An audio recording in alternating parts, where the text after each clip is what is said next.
Hello, everyone. This is Mrs. D, and this is going to be the start of a good thing called Story Time with Mrs. D. All right, another addition to D Inspirations.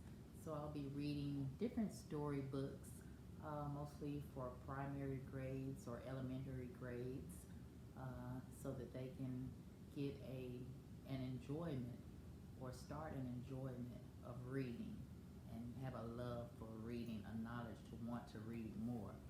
So here goes. The first story is from a collection. It's a book called The Family Read Aloud Christmas Treasury, and there's many poems and short stories in this one book.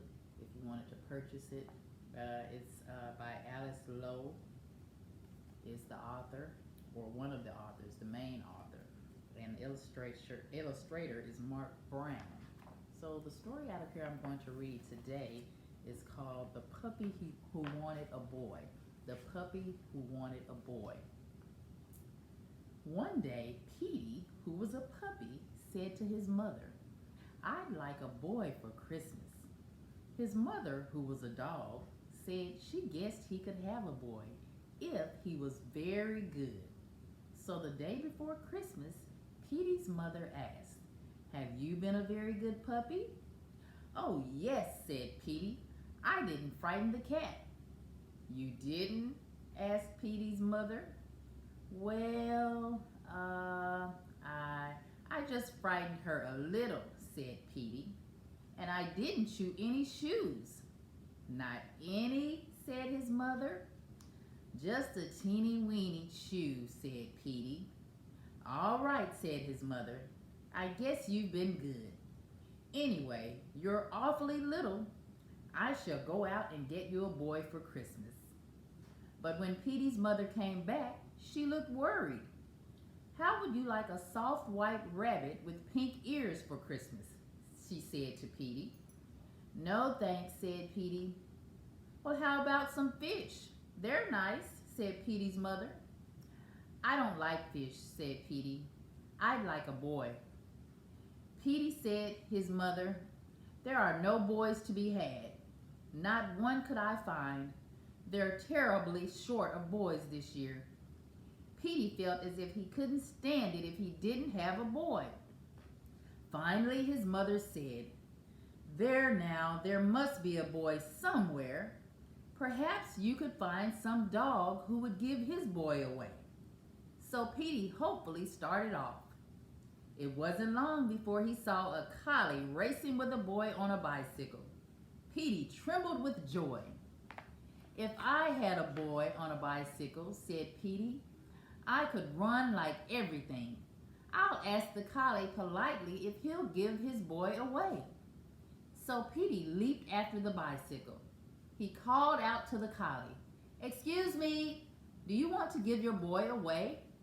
But the collie said no, he definitely didn't, in a dreadful tone of voice. Petey sat down. He watched the collie and his boy until they were out of his sight. "I didn't really want a boy on a bicycle anyway," said Petey. After a while, he saw a red setter playing ball with a boy. Petey was just delighted. "If I had a boy to play ball with," said Petey, "I'd catch the ball smack in my mouth." But he remembered how cross the collie had been. So he sat down on the sidewalk and called out politely, "Excuse me, do you want to give your boy away?" But the setter said no, he definitely didn't, in a terrifying tone of voice. "Oh well," said Petey, trotting off, "I don't think playing ball is much." This is a picture from that page, those pages. Petey running after the boy on the bike, and then running after the collie playing ball. But nobody wants to give Petey their boy. After a while, he met a Scotty walking with his boy and carrying a package in his mouth.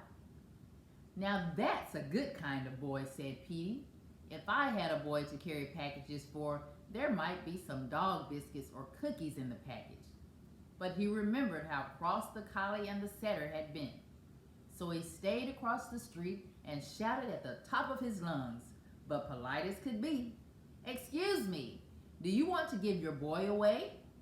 The Scotty had his mouth full of package, but he managed to say, no, he definitely didn't. And he showed his sharp teeth at Petey. "I guess that wasn't the kind of boy I wanted either," said poor Petey. "But my goodness, where will I find a boy?"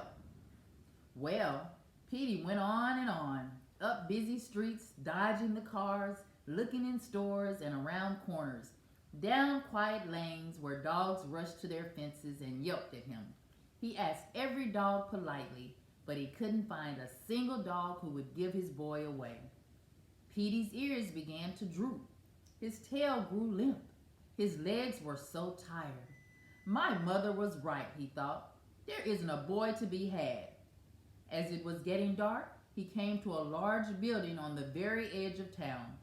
Petey was going by very slowly because his paws hurt. Then he saw a sign over the door. The sign said, "Orphans' Home." "I know what orphans are," Petey said to himself. "They're children who have no dog to take care of them. Maybe I could find a boy here." He padded slowly up the walk. He was so scared he could hardly lift his paws. Then Petey stopped. He sighed. He listened. He could hear music. He looked through the window. He could see a lighted Christmas tree and children singing carols. Petey looked some more. On the front step of the orphan's home, all by himself, sat a boy. He looked lonely. Peter gave a glad little cry. He forgot about being tired.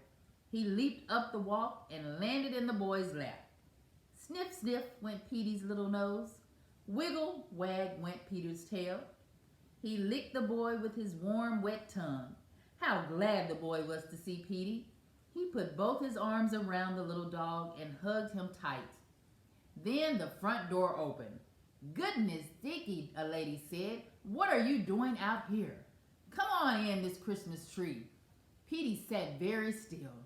The boy looked up at the lady. Then he looked down at Petey. The boy said, "I've got a puppy. Can he come too?" "A puppy?" The lady came over and looked down at Petey. "Why," she said, "you're a nice dog. Wherever did you come from?" "Yes, bring him in."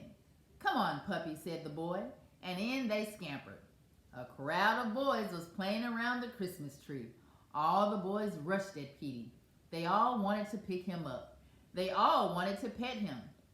Petey wagged his tail. He wagged his fat little body. He frisked about and kissed every boy who came near. "Can he stay?" the boys asked. "Yes," said the lady. "He may stay." "Come on, puppy," Dickie said. "Get your supper. We'll fix you a nice warm bed," cried another boy. "We'll all play games with you," said a third. "Whoever would think," said Petey to himself, "that I'd get 50 boys for Christmas." And there's Petey with all of the boys that he was blessed with around Christmas. Wasn't that a nice story, boys and girls? I hope that you enjoyed this story, and I hope that it was something that you could talk to your parents about, or even talk to your friends about Petey and the boy that he wanted for Christmas. Until next time, this is Miss D signing off, and I will see you soon. Bye-bye now.